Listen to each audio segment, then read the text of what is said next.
Selamat pagi saudara-saudara sekalian. Saya bersyukur kepada Tuhan dan juga berterima kasih kepada Pendeta Anton dan seluruh jajaran pengurus yang di sini Penatua yang dimana memperbolehkan saya untuk beribadah bersama saudara-saudara di akhir daripada minggu tahun 2025. Kita suka tidak suka, maka Tuhan melalui waktu memaksa kita menuju kepada akhir tahun ini. Nah saudara, ini adalah hari Minggu terakhir. Sebelum kalau Tuhan kasih anugerah, kita minggu depan adalah sudah tahun 2026. Tuhan berikan atau tidak kita tidak ada tahu yang tahu. Dan Tuhan memberikan berapa lama juga kita tidak tahu. Tapi biarlah kita boleh berespon dengan tepat kepada firman Tuhan di dalam tahun yang baru. Tadi pagi saya sudah berkhotbah untuk membawa kita berefleksi di dalam satu tahun ini. Apakah kita sudah bertumbuh secara rohani? Dan pada pagi hari ini saya akan membawa saudara-saudara untuk melihat Alkitab sebagai satu bagian antisipasi akan tahun 2026. Mari kita melihat bagian Alkitab untuk kita memikirkan masa depan kita, minta pimpinan Tuhan. Mari kita melihat Yohanes pasal yang ke-13, ayat yang ke-31 sampai ayat yang ke-35. Yohanes pasal yang ke-13, ayat yang ke-31 sampai ayat ke-35. Saya akan bacakan bagi saudara-saudara sekalian. Sesudah Yudas pergi, berkatalah Yesus, sekarang anak manusia dimuliakan dan Allah dimuliakan di dalam dia. Jikalau Allah dimuliakan di dalam dia, Allah akan memuliakan dia juga di dalam dirinya dan akan memuliakan dia dengan segera. Hai anak-anakku, hanya sebentar lagi aku ada bersama kamu. Kamu akan mencari aku. Dan seperti yang telah kukatakan kepada orang-orang Yahudi, ke tempat aku pergi kamu tidak dapat datang. Demikian pula sekarang aku mengatakannya kepada kamu juga. Aku memberikan perintah baru kepada kamu, yaitu supaya kamu saling mengasihi. Sama seperti aku telah mengasihi kamu, demikian pula kamu harus saling mengasihi. Dengan demikian, semua orang akan tahu bahwa kamu adalah murid-muridku, jikalau kamu saling mengasihi. Dengan Alkitab bagian ini tetap terbuka, mari kita minta belas kasihan Tuhan. Mari kita berdoa. Tuhan, Engkau yang mengerti hidup kami. Peristiwa-peristiwa yang sudah lalu dan yang akan datang. Bahkan Engkau yang menetapkan itu terjadi kepada kami anak-anak-Mu sebagai bentuk cinta kasih-Mu dan kedaulatan-Mu. Ajar untuk kami selalu berjalan bersama dengan Engkau. Dan firman-Mu menjadi pelita bagi kaki kami. Sehingga kami boleh mengerti, membaca seluruh providensi seturut dengan kehendak Tuhan. Tuhan, sebentar lagi tahun 2025 akan berakhir. Kami sudah ada di penghujung tahun ini. Engkaulah yang membuat ini terjadi. Berikan kepada kami takut akan Engkau, sehingga kami beroleh hidup yang bijaksana. Berikan kami pengertian bahwa kami hidup pada zaman-zaman akhir, sehingga kami boleh melepaskan diri dari begitu banyak dosa yang menjerat. Tuhan, urapi kami. Kalau Engkau memberikan kepada kami hidup lagi, berikan kepada kami firman. Kalau Engkau memberikan kepada kami firman, berikan kepada kami pengertian untuk firman itu dan kuasa dari Roh-Mu yang suci untuk melakukannya. Tuhan, kasihanilah kami. Hidup kami terbuka di hadapan-Mu tahun demi tahun dan juga jalan-jalan hidup kami ke depan. Luruskan ya Tuhan, berikan arah. Di dalam nama Tuhan Yesus Kristus kami berdoa dan minta belas kasihan Tuhan. Amin. Apa yang kita baca adalah saat-saat terakhir sebelum Yesus naik ke atas kayu salib. Para murid tidak mengetahui waktu itu. para murid tidak tahu apa yang sebentar lagi itu terjadi. Sebentar lagi yang terjadi adalah kegelapan yang besar terjadi di dalam hidup bukan saja Yesus tetapi adalah para muridnya. Sebentar lagi yang terjadi adalah Yesus akan mati, akan tanda kutip meninggalkan mereka sebelum mereka nanti akan bertemu Kristus Yesus yang bangkit. Buat kita ketika kita membaca daripada ayat-ayat ini seakan tidak terlalu banyak artinya. Karena kita sudah mengetahui keseluruhan daripada ceritanya. Tetapi sesungguhnya Yesus sedang mengajarkan ajaran yang penting. Yang kalau murid-murid itu tidak mengertinya. Maka murid-murid tidak bisa melanjutkan hidupnya dengan iman di dalam Kristus. Ini adalah sesuatu yang krusial sekali. Momen yang penting sebelum kegelapan terjadi. Maka Yesus mengantisipasi daripada murid-muridnya. Sehingga ketika ini terjadi, kegelapan terjadi, murid-murid itu mengingat ini sudah pernah dikatakan oleh Yesus. Dan bukan itu saja, Yesus memberitahu kepada murid-muridnya adalah supaya murid-muridnya bisa meneruskan misi daripada Yesus Kristus di dunia ini. Sekali lagi, Yesus menyatakan ini kepada murid-muridnya untuk dua hal. Pertama adalah menghadapi evil yang luar biasa kejam. Membuat segala sesuatu berantakan. Mereka tidak tahu lagi harus apa yang dipegang di dalam hidup. Yang kedua, bukan saja menghadapi evil yang kejam, tetapi mereka bisa menang terhadap evil itu dan mereka meneruskan misi Yesus Kristus. Kita tahu semua setelah Yesus itu mati, bangkit, naik ke surga.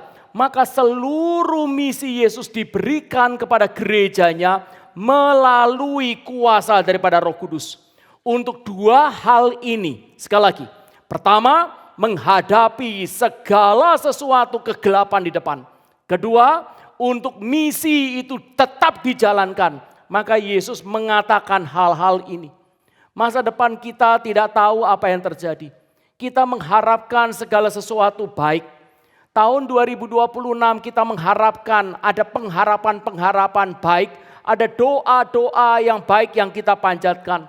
Tetapi kita tahu semua bahwa Alkitab tidak mengatakan seluruhnya akan mulus. Dan juga kesaksian-kesaksian hidup orang-orang pendahulu kita juga menyatakan bahwa hidup itu bisa sewaktu-waktu terjadi hal-hal yang kita tidak inginkan. Yesus tidak meninggalkan kita. Yesus memberikan hal-hal ini dan mengetahui hal-hal ini yang sebelum terjadi dan dia bicara kepada kita untuk mempersiapkan kita. Dan bukan itu saja. Hidup kita, gereja Tuhan bukan hanya untuk menghadapi hal-hal di dalam dunia.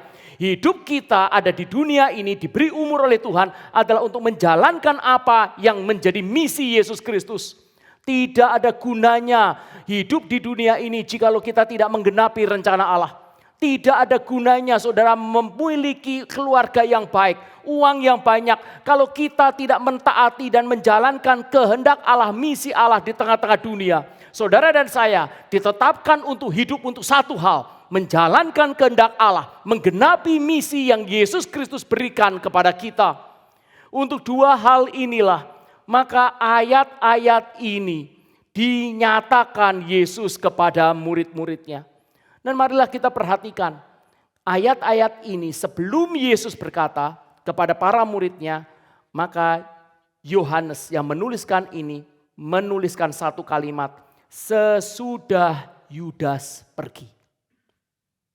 Saudara, ayat ini sangat signifikan.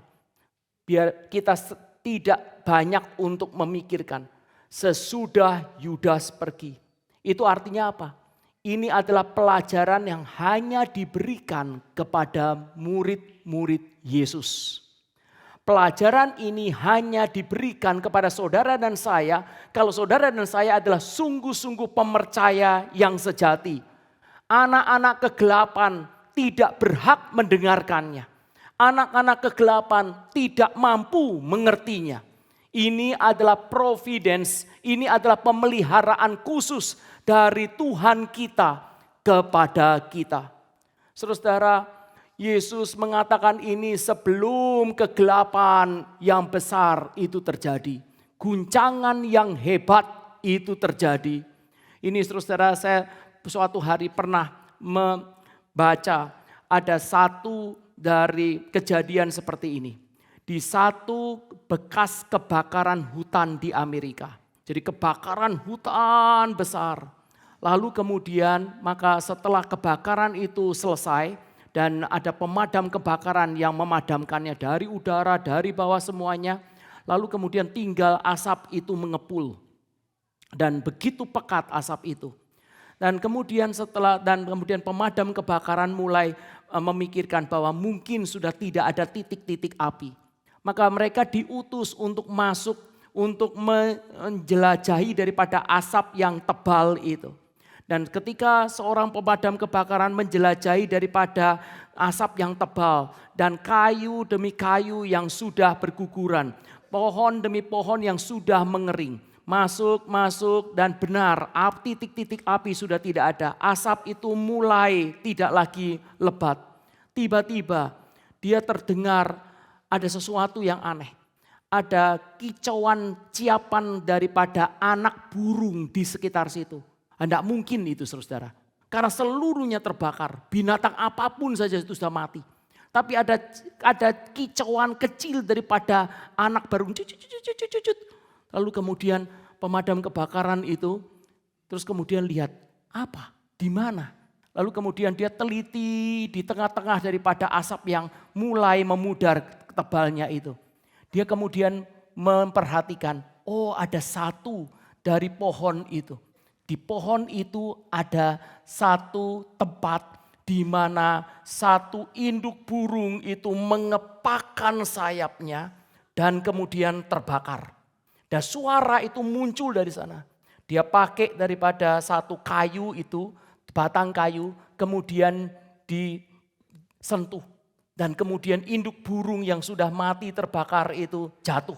Dan kemudian muncul 3-4 ekor anak dari burung itu yang masih utuh, masih sehat, tidak mati dan terhindar dari kebakaran yang besar itu. Kenapa? Karena induk burung itu merentangkan sayapnya dan melindungi daripada anak-anaknya. Ketika saya membaca tulisan ini, saya ingat akan berita itu. Oh, seperti Yesus itu mempersiapkan daripada murid-muridnya. Sebentar, ada kegelapan yang besar. Tapi jangan kecewa, aku sudah bicara kepadamu. Dan aku menjaga imanmu. Dia merentangkan sayapnya. Dan kemudian melindungi murid-muridnya dengan firman-Nya. Saudara, ini yang dikerjakan oleh Yesus kepada kita. Dia sudah memberitahu firman-Nya itu pelita bagi kaki kita di tengah-tengah kegelapan. Maka saudara, sekali lagi, seluruh kalimat Yesus adalah mempersiapkan murid-muridnya menghadapi kegelapan yang puncak. Untuk murid-muridnya tetap hidup. Untuk murid-muridnya tetap bertahan dan melanjutkan misi Yesus Kristus. Maka untuk itu, berdasarkan daripada firman ini, Yesus mengatakan 3 hal. Dan sekarang kita akan melihat satu persatu apa yang Yesus katakan sebagai antisipasi daripada hal ini. Yang pertama, Yesus mengajarkan salib adalah jalan kemuliaan. Sekali lagi, yang pertama, Yesus mengatakan salib adalah jalan kemuliaan. Di dalam ayat ini kita baca Yesus mengatakan dia akan dipermuliakan. Dia akan dipermuliakan. Sekarang anak manusia dimuliakan dan Allah dimuliakan di dalam dia. Jikalau Allah dimuliakan di dalam dia, Allah akan mempermuliakan dia juga dalam dirinya dan akan memuliakan dia dengan segera. Ini semuanya kalimat mulia, mulia, mulia, mulia. Tapi saudara perhatikan apa artinya. Di sini dikatakan sekarang anak manusia dimuliakan, ditinggikan. Dan apa itu artinya? Anak manusia akan disalib. Saudara, ketika salib itu dipikul oleh Yesus, maka Allah Bapa di surga yang sudah merancangkan salib itu akan dipermuliakan. Dan jikalau Allah Bapa di surga itu dipermuliakan melalui kemuliaan Kristus di atas kayu salib, maka Allah Bapa di surga kemudian akan menghidupkan Kristus Yesus bangkit dari kematian. Saudara, ini adalah kait-mengait antara kehidupan manusia di dunia ini di dalam ketaatannya yang akan mempermuliakan Allah Bapa di surga. Dan Allah Bapa di surga ketika mempermuliakan, dia akan mengkonfirmasi kehidupan kita. Ini adalah sesuatu yang mengkaitkan antara ketaatan kita di dunia dengan kemuliaan kita di dunia, dan ketaatan kita di dunia dengan kemuliaan Allah di surga. Saudara, ini adalah tema yang berkali-kali sebenarnya Yesus katakan kepada kita. Yesus ajarkan, salib itu adalah kemuliaan. Salib itu adalah kemuliaan. Saudara, bukan sembarang salib. Karena hanya salib Kristuslah yang kemuliaan. Bukan salib penjahat-penjahat itu yang kemuliaan. Salib Kristus itu artinya ketaatan adalah kemuliaan. Ketaatan adalah kemuliaan. Saudara, sekali lagi ini adalah pengajaran yang sebenarnya berkali-kali Yesus sudah katakan. Dan berkali-kali Yesus sudah pagelarkan melalui hidupnya sejak bahkan dari hari Natal. Tetapi saudara, kita kita sering sekali tidak mengertinya sampai hal itu terjadi. Ya, kita tahu bahwa kita itu tahu salib itu adalah kemuliaan, salib itu kemuliaan. Tetapi saudara, sebenarnya pada zaman itu ini adalah pengajaran yang sama sekali tidak masuk akal. Salib itu adalah kutuk. Salib itu adalah malu. Saudara. Tetapi Yesus sudah menentukan, menyatakan lambang gereja kita bahkan bukan kubur yang terbuka. Lambang gereja kita itu bukan mujizat. Kalau saudara dan saya mau bicara mengenai viral hari ini, maka saudara-saudara majukan mujizat, saudara majukan kebangkitan. Tapi dari sejak pertama Tuhan menyatakan tidak. Lambang gereja adalah salib. Salib ketaatan itu adalah kemuliaanmu. Salib dan ketaatan itu adalah kemuliaan kita. Saudara, ini pengajaran yang umum. Tetapi pengajaran ini paling sulit kita terima. Buat kita mengatakan salib itu mulia, salib itu mulia. Tapi kita ketika memikul salib, kita sulit sekali melihat kemuliaannya. Kita mengatakan salib itu mulia, salib mulia. Kita tidak pernah bermegah dalam salib yang Tuhan berikan, dalam ketaatan yang Tuhan berikan pada kita. Kita bermegah kalau kita punya banyak uang. Kita bermegah kalau kita sukses. Kita bermegah kalau kita mendapatkan kelancaran. Kita memiliki self-esteem untuk hal itu semua. Tetapi untuk kehendak Allah yang mengosongkan kita sampai seluruh kehendaknya jadi. Dalam ketaatan kita sulit sekali bermegah. Saudara, beberapa waktu ini orang kalau ketemu sama saya, oh hebat ya, bagus ya Pak ya jadi hamba Tuhan, mulia sekali ya jadi hamba Tuhan. Dia lihat Pak Tong mulia ya jadi hamba Tuhan. Oh hamba Tuhan bagus Pak, dihormati. Begitu anaknya mau jadi hamba Tuhan, dia marahnya luar biasa. Buat dia itu adalah sesuatu yang memalukan. Buat dia itu sesuatu yang menakutkan. Buat dia itu adalah sesuatu yang tidak ada kehormatannya sama sekali. Saudara, segala sesuatu saudara bisa mengatakan kepada Yesus, oh salibmu mulia. Begitu timpa kepada kita tidak mau. Saudara, sebenarnya kalau saudara melihat pengajaran salib adalah kemuliaan, itu adalah sesuatu terobosan yang luar biasa. Itu adalah sesuatu yang membalikkan cara berpikir daripada orang-orang dunia pada waktu itu. Celakanya orang Kristen persis sama seperti orang dunia. Kita tetap mengatakan salib mulia, tapi ketika itu terjadi kepada kita, kita tidak mau. Salib itu artinya adalah ketaatan. Salib itu artinya dikosongkan sedemikian rupa supaya seluruh kehendak Allah jadi di dalam hidupku, di dalam hidup saudara. Sekali lagi, salib itu artinya adalah obedience, ketaatan. Kemuliaan kita tidak lebih daripada ketaatan kita seberapa. Sekali lagi, kemuliaan kita tidak lebih daripada ketaatan kita seberapa.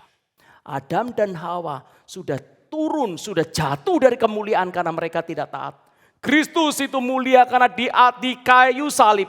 Dia menggenapi apa yang ada di Golgota. Tuhan, aku mau supaya cawan ini lalu daripadaku, tetapi bukan kehendakku, tetapi kehendak-Mu. Dan sebentar lagi, setelah Yesus Kristus itu disalib, murid-muridnya lari, malu, takut, hina. Tapi Yesus sudah mengatakan, salib itu kemuliaan. Oh, saya tidak tahu. Saya kalau terus bayangkan itu hancur hati. Dan bagaimana air mata itu turun. Petrus itu lari sambil nangis, sambil malu, sambil takut. Tapi terus kalimat Yesus muncul. Salib itu kemuliaan. Salib itu kemuliaan. Petrus, salib itu kemuliaan. Petrus sulit untuk mengerti, Petrus sulit untuk mempercayai. Sampai kemudian nanti Yesus bangkit. Baru dia tahu ketaatan itu membuat anugerah Allah yang besar itu jadi. Ketaatan itu membuat Allah membela daripada Kristus Yesus. Saudara, Yesus sudah mengatakan, kalau semuanya ini terjadi, ingat ya, aku sudah mengatakannya terlebih dahulu kepadamu, supaya kamu jangan menolak aku. Aku sudah mengatakan ini sebelum itu terjadi, supaya kamu itu percaya. Saudara, dan murid-murid itu nanti akan melihat kemuliaan Kristus melalui salibnya. Dan Roh Kudus akan bekerja. Dan murid-muridnya akan meneruskan misi Yesus Kristus. Karena murid-muridnya sekarang tahu salib itu mulia. Mereka satu persatu akan memikul salib. Dan memproklamasikan salib Kristus di tengah-tengah dunia ini. Saudara, hal yang pertama. Untuk saudara tahun demi tahun kalau seandainya Tuhan berikan umur kepada kita. Biarlah kita boleh menetapkan hati hal yang pertama. Belajar taat. Belajar menerima salib. Belajar memikul salib. Belajar minta kepada Roh Kudus. Oh Roh Kudus, biarlah aku boleh mengerti bahwa salib itu adalah kemuliaan seperti penjahat yang di sebelah Yesus Kristus. Meskipun Yesus disalib, tapi dia bisa melihat bahwa salib Kristus itu adalah kemuliaan. Saudara, sekali lagi, saya percaya saudara dan saya adalah orang-orang Kristen yang pergi ke gereja, yang rajin pergi ke gereja. Saya percaya banyak daripada saudara tahu salib itu kemuliaan. Tetapi apakah itu sungguh-sungguh kita itu percaya dan mengalami hal itu? Apakah kita sungguh-sungguh rela untuk dikosongkan sampai seluruh kehendak Allah itu jadi? Kita bisa memuji salib, salibnya Kristus. Kita bisa memuji salib, salib yang dipikul oleh orang lain. Tetapi belum tentu kita mensyukuri dengan apa yang Tuhan berikan kepada kita untuk kita pikul. Saudara, untuk mengantisipasi daripada evil yang besar terjadi. Dan untuk terus bisa meneruskan misi Yesus. Pertama, Yesus mengajarkan salib itu adalah kemuliaan. Hal yang kedua, apa yang diajarkan oleh Yesus Kristus. Yaitu Yesus mengajarkan bahwa dia itu berdaulat atas seluruh peristiwa. Saudara, untuk menghadapi kegelapan yang terjadi di depan. Untuk hidup, untuk bertahan dan melanjutkan misi Yesus. Maka Yesus mengatakan kepada para muridnya bahwa aku sudah mengatakannya kepadamu. Aku sudah mengatakannya kepadamu. Saudara, ayat 33. Hai anak-anakku, hanya sebentar lagi aku akan bersama dengan kamu. Kamu akan mencari aku. Dan telah aku katakan kepadamu, kepada orang-orang Yahudi, ke tempat aku pergi kamu tidak akan dapat datang. Demikian pula sekarang aku mengatakannya kepada kamu juga. Aku sudah mengatakannya kepada kamu. Nanti akan ada begitu banyak kejadian-kejadian, kesulitan-kesulitan, kejahatan demi kejahatan, ketakutan demi ketakutan. Tapi perhatikan, aku sudah mengatakannya kepada kamu. Saudara, apa artinya? Artinya yaitu segala sesuatu ada di dalam kendaliku. Semuanya ini dikatakan Yesus agar murid-muridnya tidak kecewa. Yesus mengajarkan murid-muridnya bahwa dia mengetahui akan apa yang terjadi. Dia berdaulat, bahwa dialah yang menguasai keadaan. Dialah yang di depan, yang memimpin. Dan bukan itu saja. Yesus sudah mengatakan engkau berjalan terus ke depan. Jangan mundur. Dan engkau akan keluar dengan kemenangan. Untuk itulah maka aku mengatakan kepadamu, percayalah kepadaku. Saudara, Yesus bukan sedang menanggung akibat.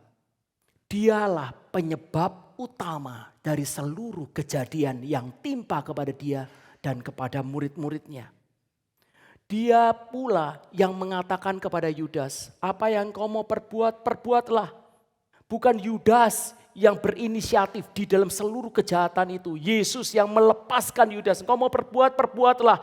Dan ketika Yudas sudah mengumpulkan daripada seluruh serdadu bait suci untuk menangkap Yesus. Yesus sendiri sebelum ditangkap sudah pergi ke tempat yang Yudas tahu. Yesus sudah membuat segala sesuatu untuk evil itu terjadi. Yesus sudah membuat segala hal untuk kejahatan itu berlaku sesuka-sukanya. Tetapi bukan kejahatan yang mengendalikan seluruh peristiwa. Yesus ditatanya, Allah ditatanya yang mengendalikan seluruh peristiwa. Kalau kita tidak mengerti hal ini, maka kita sulit untuk bersyukur.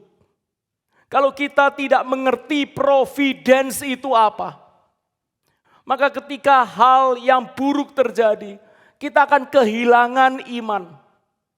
Dan bukan itu saja. Kalaupun kita tidak kehilangan iman, kita pahit dengan hidup ini. Saudara mengerti ini, maka murid-muridnya tidak pahit dengan Pilatus. Mengerti ini, maka murid-muridnya tidak pahit dengan Yudas. Mengerti ini, maka murid-muridnya ya tertimpa kejahatan, mereka bisa marah, mereka bisa komplain. Dan kejahatan itu tetap harus ada di pengadilan. Tidak bisa luput. Setiap yang melakukan kejahatan pasti diadili oleh Allah. Tetapi hidup mereka tidak akan ada bitterness. Saudara, banyak orang Kristen. Kita melayani. Tetapi begitu ada salah mengerti. Begitu ada orang jahat sama kita. Bitter. Pahitnya luar biasa. Saudara, kita sulit untuk melanjutkan pelayanan kita. Kita sulit untuk melanjutkan daripada hidup kita. Bahkan hidup masa depan itu terikat segala sesuatu dengan kepahitan masa lalu. Karena kita itu sulit mengerti. Kita sulit mengerti bahwa Allah itu berdaulat. Kita tidak memahami bagian Alkitab. Allah berdaulat. Yesus mengatakan, aku sudah mengatakannya kepada kamu. Seluruhnya detail, aku sudah mengatakannya kepada kamu. Aku tahu. Aku yang berdaulat. Bukan Pilatus. Aku yang berdaulat. Bukan Hanas Kayafas. Aku yang berdaulat. Bukan serdadu-serdadu itu. Aku sebab, bukan akibat. Saudara, kita sulit. Tetapi ini adalah suatu pelajaran yang saya harus belajar. Ini adalah satu pelajaran yang saudara harus belajar. Kalau kita mau menang terhadap evil, kalau kita mau dipakai oleh Tuhan untuk menjalankan misi Allah, saudara, kita harus mengerti salib itu kemuliaan. Kita harus mau terima providensia Tuhan. Terus saudara, kalau tidak, kita tidak akan kuat. Kita selalu memperhatikan dari penyebab kedua. Orang itu jahat kepadaku. Orang ini dia mencurangi aku. Orang itu yang menipu aku. Pak, orang itu loh yang menfitnah aku.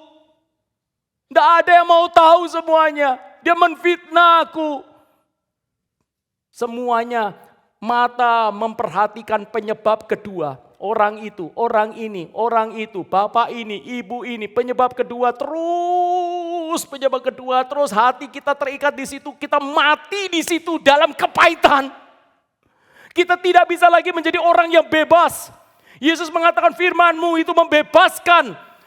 Saudara, ini kita tidak lagi menjadi orang bebas. Kita tidak bisa lagi dipakai sama Tuhan. Kita tidak lagi selincah, berkuasa seperti dulu. Kenapa? Karena mata kita terus kepada penyebab kedua. Kita tidak mau untuk dididik. Akulah, demikian kata Allah, yang menyebabkan segala sesuatunya. Dan aku mengendalikannya. Dan aku sudah berkata kepadamu, aku mengetahuinya. Saudara, itu namanya kedaulatan Allah. Sebenarnya teologi kedaulatan Allah itu membebaskan kita. Teologi kedaulatan Allah itu menghibur kita. Teologi kedaulatan Allah membuat kita itu jalan dalam safe, di dalam ketenangan, di dalam kestabilan. Karena Allah itu berdaulat, dia tidak mungkin jahat kepada kita. Dia merancangkan segala sesuatunya dalam kasih dan kebaikan. Dan Allah itu adil, dia tidak akan membebaskan orang berdosa dan orang-orang yang jahat kepada kita dengan semena-mena. Dia pasti akan menghakimi. Tapi mata kita, hati kita, iman kita gagal melihat kedaulatan Allah. Kita tidak mau mengakui dia. Kita terus melihat penyebab kedua. Dan kita terus menghakimi daripada penyebab kedua. Itulah membuat kita tidak lagi bisa meneruskan misi daripada Kristus Yesus dan terjebak oleh setan. Setan akan membuat kita melihat penyebab kedua. Terus menerus seperti itu. Pertama adalah salib itu kemuliaan.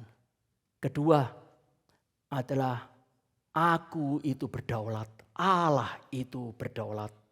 Sekarang hal yang ketiga. Untuk mempersiapkan menghadapi kegelapan yang puncak. Untuk tetap hidup, bertahan, melanjutkan misinya. Maka Yesus menyatakan kepada murid-muridnya satu perintah yang baru, yaitu perintah untuk saling mengasihi. Perintah untuk saling mengasihi. Saudara, sekali lagi, pertama adalah salib itu kemuliaan. Kedua adalah Allah itu berdaulat. Sebelum saya masuk bagian ketiga, saya akan sedikit sharing. Suatu hari saya ikut serta di dalam conference, kalau saya tidak salah 35 tahun pendeta Stephen Tong pelayanan. Pada waktu itu kalau saya tidak salah di Bank Dewa Ruci yang sekarang sudah tidak ada. Dan kemudian pada waktu itu Pak Tong itu mengundang banyak orang hamba-hamba Tuhan untuk datang dari China. Dan hamba Tuhan yang diundang itu adalah hamba Tuhan yang ada di lapangan yang mengabarkan Injil. Ada yang mengabarkan Injil melalui sekolah-sekolah, ada yang mengabarkan Injil di dalam lapangan dan pribadi. Dan mereka itu ada 3 atau 4 orang yang bersaksi bagaimana mereka itu kemudian dihukum oleh pemerintah China. Ada yang mengabarkan Injil dengan menggunakan badut, topeng badut, lalu kemudian mereka itu pergi kemana-mana. Dan kemudian setelah itu mereka itu dimasukkan ke penjara. Ada yang sampai makan tikus semuanya. Lalu kemudian mereka itu bersaksi. Mereka diberi kesempatan 1 jam untuk membawakan firman dan bersaksi. Dan dari kesaksian orang-orang itu, maka selalu mereka itu ada satu hati yang menangis. Kenapa susah sekali mengabarkan Injil kepada orang-orang China? Kenapa susah sekali? Satu persatu orang itu mengatakan betapa kejamnya komunis, betapa sulitnya ada di sana. Sampai suatu hari, sampai satu waktu kemudian ada orang terakhir yang bersaksi. Dan kemudian itu orang itu mengucapkan satu kalimat dan menentramkan semua daripada penginjil jalanan itu dengan air matanya. Dia mengatakan, saya teringat akan satu firman, itu ada di dalam Mazmur, dikatakan Allah mengatakan diam dan ketahuilah bahwa akulah Allah. Sekali lagi, diam dan ketahuilah bahwa akulah Allah. Sekali lagi saudara, ketika segala sesuatu tidak terkendali, ketika segala sesuatu tidak bisa kita pegang, jikalau segala sesuatu itu tidak ada yang kita bisa kontrol, jikalau kejahatan sekalipun itu hidup, hadir di tengah-tengah kita, biarlah kita boleh mengingat kedaulatan Allah. Diam dan ketahuilah bahwa akulah Allah. Hal yang ketiga sekali lagi adalah untuk melanjutkan seluruh hidup bertahan terhadap kejahatan dan untuk bisa meneruskan daripada misi Kristus. Yesus mengatakan, engkau saling mengasihi. Engkau saling mengasihi. Yesus mengatakan, aku memberikan perintah baru kepada kamu, yaitu supaya kamu saling mengasihi. Sama seperti aku telah mengasihi kamu, demikian pula kamu harus saling mengasihi. Saudara, inilah kehendak Bapa. Yesus mengulanginya 2 kali. Supaya kamu mengasihi. Sama seperti Bapa, aku mengasihi Bapa dan Bapa mengasihi aku. Saudara, sama seperti aku telah mengasihi kamu. Saudara, ini adalah kehendak Kristus. Di sini disebutkan aku memberikan perintah yang baru kepada kamu. Apanya yang baru? Saudara, kalau saudara mengeksposisi daripada kasih ini, perintah yang baru, saudara bisa mendapatkan begitu banyak komentar yang membahas ini. Ini sebenarnya bukan baru, bukan. Karena Musa sudah pernah mengatakan demikian. Tetapi apanya yang baru? Maka di sini saudara, dalam perjanjian baru, maka Yesus mengatakan aku memberikan perintah yang baru kepadamu adalah karena 3 hal ini. Pertama, standarnya baru. Yaitu seperti aku telah mengasihi kamu. Kemudian kedua, kalau standarnya baru mengasihi seperti Kristus mengasihi kita, maka kuasanya baru, yaitu Roh Kudus. Ketiga, yaitu tatanannya baru, yaitu gereja. Gereja adalah komunitas kerajaan Allah yang saling mengasihi. Saudara perhatikan, saudara semua dalam satu gereja ini, Tuhan menghendaki saudara sekalian, kita semua dalam satu gereja, satu gerakan ini mengasihi. Ini adalah kehendak Allah. Dan perhatikan, Yesus sudah mengatakannya setelah Yudas pergi. Yudas tidak mungkin bisa mengasihi umat Allah. Yudas tidak mungkin mengerti kasih itu apa. Ini hanya diberikan kepada orang-orang yang sudah lahir baru. Kalau saudara dan saya adalah orang lahir baru dan diletakkan dalam satu gereja, adalah kehendak Allah untuk saudara dan saya saling mengasihi. Kalau kita tidak saling mengasihi, maka saudara dan saya tidak bisa bertahan dengan evil yang datang, dan saudara dan saya tidak bisa meneruskan daripada misi Kristus. Ketika evil itu datang, pasti murid-murid Yesus khawatir. Ketika evil itu datang, ada sakit, ada goncangan. Ketika evil itu datang, saudara akan menemukan kegagalan demi kegagalan, kebingungan demi kebingungan. Murid-murid akan terpencar. Petrus akan melarikan diri. Semua murid-muridnya melarikan diri. Tetapi Yohanes tetap di Bukit Golgota itu. Mungkin Yohaneslah yang terus-menerus memikirkan kasih. Dia adalah satu-satunya yang bertahan sampai kepada Yesus di Golgota. Saudara, kalau evil itu datang, saudara, aneh sekali. Anak Tuhan itu gampang sekali terpecah belah. Saya masih teringat beberapa tahun yang lalu ketika COVID itu datang. Itu kalau saudara dengar ya. itu gereja demi gereja itu banyak yang ribut, saudara. Mereka ribut, mereka bukan bersatu menghadapi daripada virus itu.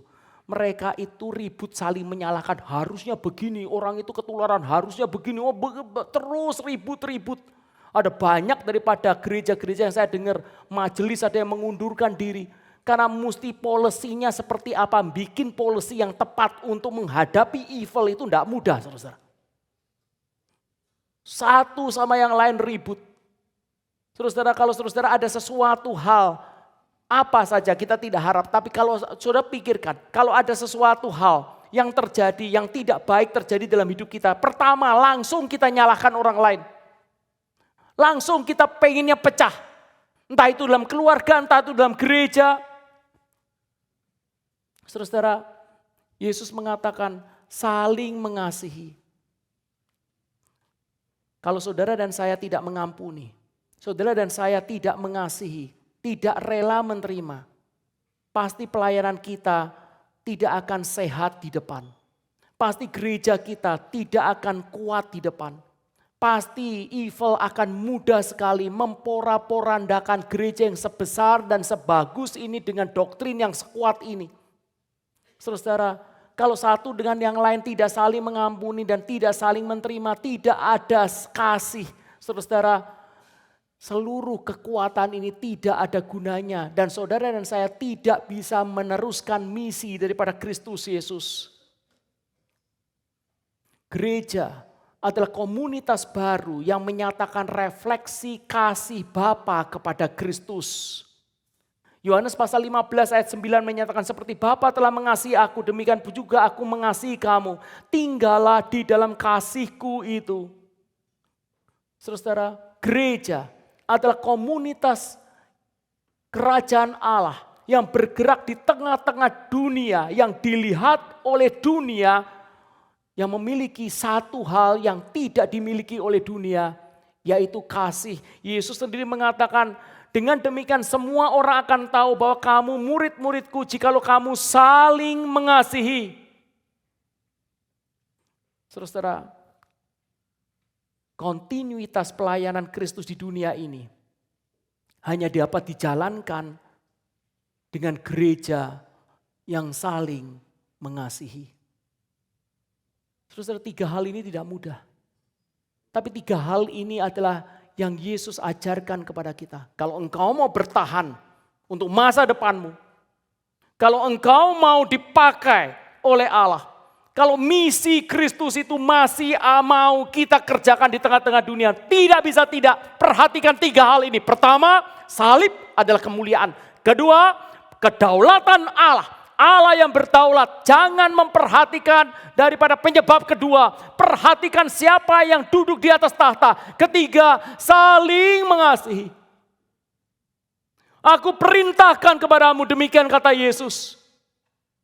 Ini berlaku bagi kita, berlaku bagi kami, berlaku bagi kita semua. Saling mengasihi. Saudara, gereja Reform adalah gereja yang memegang kebenaran.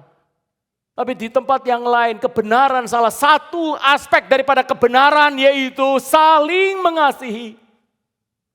Yesus mengatakan, aku memberikan perintah yang baru kepadamu. Saya akan akhiri dengan satu cerita yang sungguh-sungguh terjadi. Pada zaman Puritan, ada satu uskup Anglikan yang sangat saleh. Dan uskup ini adalah uskup agung, namanya Uskup Agung Asher. Dia memiliki jabatan di gereja di pusat di satu kota. Suatu hari dia mau pergi dari Inggris pergi ke Irlandia. Tetapi dia itu ingin sekali mampir di satu desa. Desa itu adalah desa tempat gerejanya Samuel Rutherford. Seorang Puritan yang luar biasa saleh. Saya jelaskan terlebih dahulu Samuel Rutherford. Samuel Rutherford adalah seorang Puritan yang sangat-sangat menderita. Tapi Tuhan itu memberikan kepada dia kekuatan iman untuk bertahan. Dia memiliki istri yang sepanjang 2 tahun setiap malam teriak-teriak karena kesakitan tidak tahu apa. Dan di dalam 2 tahun itu maka 2 anaknya itu mati. Dan istrinya akhirnya juga mati. Dia itu dimusuhi tadinya oleh pejabat-pejabat Anglikan. Dia dibuang dari satu gereja yang bagus ke gereja yang kecil. Satu gereja di kota menuju gereja di pinggiran di tengah daripada hutan.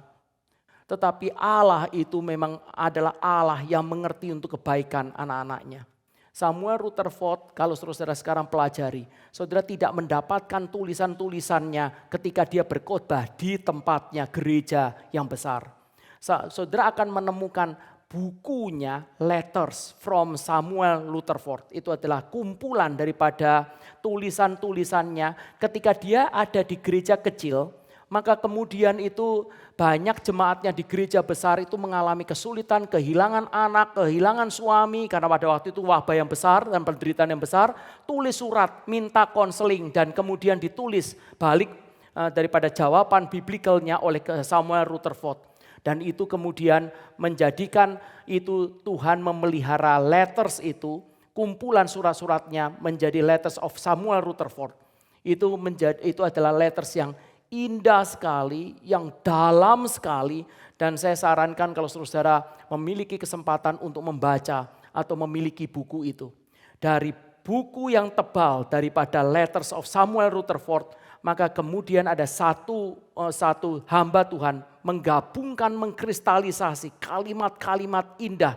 Bagaimana dia itu memuji Kristus dan kemudian menuliskan satu buku dari situ dirangkai menjadi satu buku yang kecil. Itu adalah buku The Loveliness of Christ. Kristus yang sangat-sangat dikasihi. Nah saudara, ini adalah keindahan daripada orang-orang Puritan. Samuel Rutherford orang yang saleh sekali. Uskup Agung Usher, meskipun dia orang Anglikan, tapi dia simpati kepada banyak orang-orang Puritan. Uskup Agung ini juga uskup agung yang saleh, yang takut akan Tuhan. Dia mau pergi ke Irlandia. Dia terus kemudian pikir, saya mau melewati kampung, desa, tempat Samuel Rutherford itu menggembalakan. Tapi dia tidak mau banyak orang tahu. Maka dia mencegah banyak orang untuk ikut bersama dia. Serdadu-serdadunya atau pengawal-pengawal dari uskup agung itu disuruh tidak mau untuk ikut. Lalu kemudian setelah itu dia memakai pakaian musafir, pakaian biasa. Seperti orang miskin dan kemudian dia pergi dan kemudian sampai di tempatnya desa dari Samuel Rutherford. Sampai di desa itu, maka kemudian dia mengetok pastori, tempat pastori. Dan kemudian dibuka dan ternyata istri daripada Samuel Rutherford. Istri dari Samuel Rutherford dan Samuel Rutherford sama sekali tidak mengerti, tidak tahu, tidak pernah tahu uskup agung daripada Usher itu siapa, uskup agung Usher itu siapa. Dan musafir ini mengatakan seperti ini, bolehkah saya menginap di sini untuk melanjutkan perjalanan saya? Nah saudara, orang-orang Puritan termasuk daripada Samuel Rutherford itu adalah orang-orang yang terkenal dengan cinta kasihnya, terkenal dengan kebaikan kemurahan hatinya. Mereka selalu membuka pintu pastori mereka untuk siapapun saja musafir itu datang. Dan tidur beberapa hari di pastorinya. Dan kemudian dia masuk, diperbolehkan masuk dan tidur di situ. Nah hari pertama dia tidur di situ. Hari kedua adalah hari Sabtu. Hari Sabtu pada waktu itu Samuel Rutherford itu sedang mempersiapkan bahan khotbah karena untuk hari Minggu. Dan hari Sabtu itu istri Samuel Rutherford selalu akan mengumpulkan daripada hamba-hamba atau orang-orang dan juga beberapa pengunjung yang ada di pastori itu untuk makan bersama, tapi sebelumnya ada katekisasi. Saudara hebat ya, saudara kumpul aja katekisasi saudara. Nah saudara, kalau kita kumpul makannya tetap sama saudara, tapi katekisasinya enggak ada. Nah dia katekisasi, ketika dia itu katekisasi, terus kemudian selalu akan tanya bagian-bagian Alkitab. Nah istrinya itu sekarang tanya kepada musafir itu yang sebenarnya adalah uskup agung Usher. Lalu ditanya, ada berapa perintah Allah? Lalu kemudian musafir itu mengatakan 11 gitu. Dan kemudian istrinya, kok 11 gitu kan, 10 kan saudara ya. Kalau saudara tahu. Lalu kemudian sudah mereka tidur. Ya, istrinya diam aja, dia bilang sama Samuel Rutherford, itu kelihatannya belum Kristen. Gitu. Jadi nanti tolong kamu kabarkan Injil ya, bilang gitu. Ya memang begitu saudara-saudara. Nah sudah besok paginya, pagi-pagi jam 3 pagi, nah Samuel Rutherford biasa bangun jam 3 pagi, pergi ke gerejanya dan berlutut untuk berdoa. Nah saudara-saudara, orang-orang Puritan itu kalau pagi-pagi itu dia subuh-subuh benar dia menghampiri daripada wajah Allah. Ketika dia masuk ke gereja, mau berlutut, di situ sudah ada musafir itu. Nah, Rutherford kan tidak kenal. Terus kemudian musafir itu lagi doa kusuk sekali. Lalu kemudian Rutherford akhirnya doa juga di tempat yang agak berjauhan. Sudah selesai, terus kemudian setelah selesai berapa jam, lalu kemudian Rutherford mendatangi orang itu. Ngomong. Terus kemudian ketika ngomong beberapa kalimat, Rutherford tahu ini bukan orang sembarangan. Ini bukan musafir. Rutherford terus tanya, kamu ini sebenarnya siapa? Orang itu mengatakan, saya Uskup Asher. Kaget. Engkau orang besar itu. Terus jangan bicara begitu sama saya. Saya mau untuk datang ke sini karena saya mau bertemu dengan engkau yang saya hormati. Dan bicara-bicara lalu kemudian Rutherford mengatakan, bolehkah engkau berkhotbah pagi ini menggantikan saya? Dan Uskup Agung Asher itu mengatakan, ya boleh. Lalu kemudian mereka menunggu waktunya. Lalu kemudian kebaktian dimulai. Dan kebaktian dimulai, si Samuel Rutherford ada di sini, istrinya di sebelah kanannya. Dan Uskup Agung Asher lalu kemudian naik ke mimbar. Dan kemudian dia mengatakan, selamat pagi saudara, saya akan memulai khotbah hari ini. Khotbah hari ini akan saya ambil dari Yohanes pasal 13 ayat 34. Aku memberikan perintah yang baru kepada kamu, yaitu supaya kamu saling mengasihi.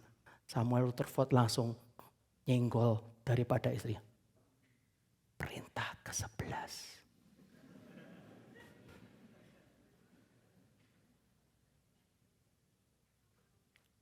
Inilah perintah bagi saudara dan saya. Saling mengasihilah satu dengan yang lain. Kalau saudara dan saya mau menghancurkan kuasa kegelapan, saling mengasihilah satu dengan yang lain. Kalau saudara dan saya mau anugerah Tuhan turun dengan besar, dan saudara dan saya dipakai di dalam misinya Tuhan. Ampuni semua orang yang bersalah kepada kita. Lupakan kesalahannya. Jalin kemudian relasi. Doa sama Tuhan, Tuhan aku mengampuni dia karena dosaku lebih besar kepadamu. Kasihilah satu dengan yang lain. Ini firman untuk tahun ke depan. Maukah engkau? Maukah engkau? Salib adalah kemuliaan. Kedua, Allah berkata, aku tetap di atas tahta. Aku tidak berguncang. Percayalah kepada aku. Ketiga, saling kasihilah kamu satu dengan yang lain. Kiranya Tuhan boleh dipermuliakan. Mari kita berdoa.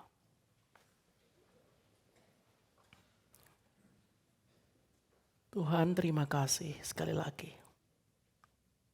Karena Engkau tidak meninggalkan kami di tengah-tengah dunia.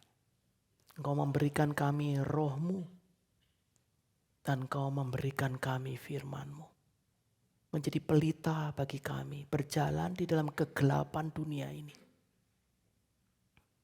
Tuhan, hamba-Mu berdoa, kiranya firman ini masuk ke dalam setiap lubuk hati kami. Membuat kami menang, membuat kami boleh berdiri tegak.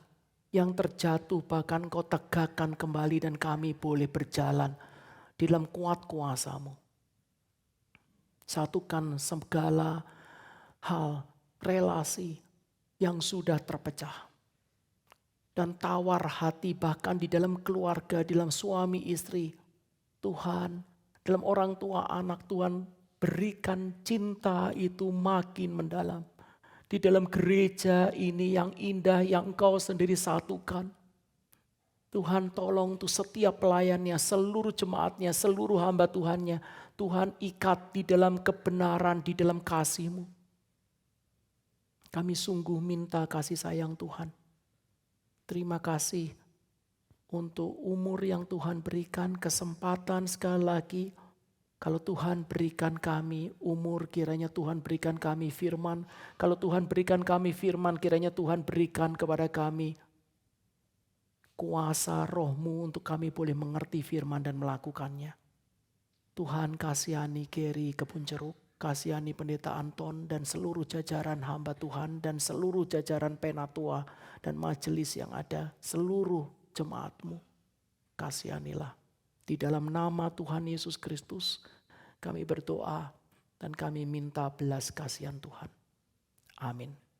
Siang Bapak Ibu sekalian, kita bersyukur untuk setiap anugerah yang Tuhan boleh curahkan kepada kita lewat kebenaran firman Tuhan yang disampaikan oleh Pendeta Agus bagi setiap daripada kita. Bapak Ibu sekalian, hanya ada satu pengumuman yang perlu ditekankan pada hari ini. Mengingatkan sekali lagi bahwa katekisasi angkatan ke-19 akan dimulai pada tanggal 24 Januari setiap Sabtu pukul 3 sampai 5 sore. Bapak Ibu sekalian yang sudah beribadah minimal 6 bulan di tempat ini secara rutin, mari kita boleh mengikuti katekisasi dan kembali diingatkan berulang-ulang sesuai yang sudah diumumkan oleh liturgis bahwa persyaratan untuk pemberkatan pernikahan adalah kedua mempelai adalah anggota GRI dan untuk baptis anak juga kedua orang tua adalah anggota GRI. Bapak Ibu sekalian, seperti yang sudah Pendeta Agus katakan ya, biarlah setiap kita, jikalau kita melihat bahwa lewat mimbar gereja ini, sungguh salib Kristus adalah kemuliaan bukan hanya jadi satu buah slogan. Bukan hanya slogan yang diberitakan, bukan hanya satu buah slogan untuk kita tepuk tangan, kita rayakan, tapi satu buah slogan yang dihidupi, diperjuangkan, baik lewat pelayanan, lewat misi Tuhan yang dikerjakan lewat gereja lokal GRI Kebun Jeruk. Maka mari Bapak Ibu sekalian sudah mendapat banyak berkat, kita diundang bersama-sama berbagian di dalam panggilan menjadi anggota gereja lewat katekisasi, belajar untuk berjuang bagi Tuhan, mengerjakan misi Tuhan, belajar untuk saling mengasihi lewat gereja lokal ini. Sekian pengumuman yang perlu ditekankan.